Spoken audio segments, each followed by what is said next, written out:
pessoal, o mundo inteiro espera e aguarda a gente ver o fim da pandemia, né?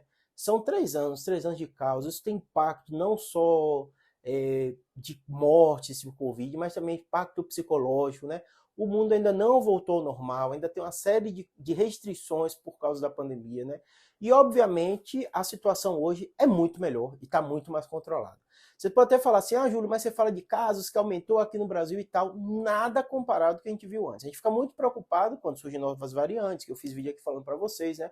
Mas todo o cenário mostra que a gente teve ondas grandes lá atrás, ondas estão cada vez menores, cada vez com menos morbidade, cada vez com menos mortalidade, cada vez a gente entendendo e tomando atitudes antes de aumentar o número de casos.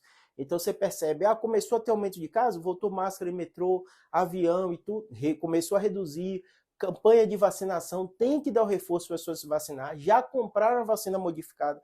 Então assim, o fim da pandemia, hoje a gente consegue dizer que está perto. A OMS, inclusive, já começou a datar, não disse uma data específica, né? Mas disse que é muito provável que 2023 seja o ano de decretar o fim da pandemia. Todo mundo acredita que já se esperava, e eu fiz vídeo bem antes, mais de 6 meses atrás falando isso, que a gente tivesse um boom de casos no inverno do hemisfério norte, como aconteceu das outras vezes, né? Ia ser um período complicado para a gente ver que impacto isso teria, né? E não foi impactos assustadores de morte, nada disso. Aumentou, mas nada tão significativo, né? A vacina, ela se difundiu, já tem a vacina modificada. Então, todo esse cenário leva a crer que, passando o inverno lá do hemisfério norte, o fim da pandemia seja decretado. Inclusive, o MS já falando que 2023 provavelmente será o ano da fim da pandemia, se não tiver grandes novidades, mas não parece que vai ter.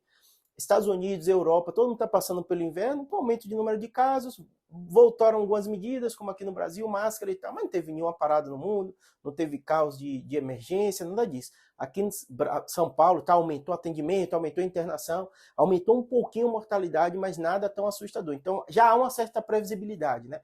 Então aquela pandemia do caos já passou e muito provavelmente o fim da pandemia, que é a OMS que decreta, só ela pode decretar, está muito próximo, né? Estados Unidos, outros lugares já apontaram para isso também, que o cenário é bastante animador. Então vamos aguardar 2023, né? Sem dúvida nenhuma, muita gente está apostando, né, que vai ser o ano de decretar o fim da pandemia.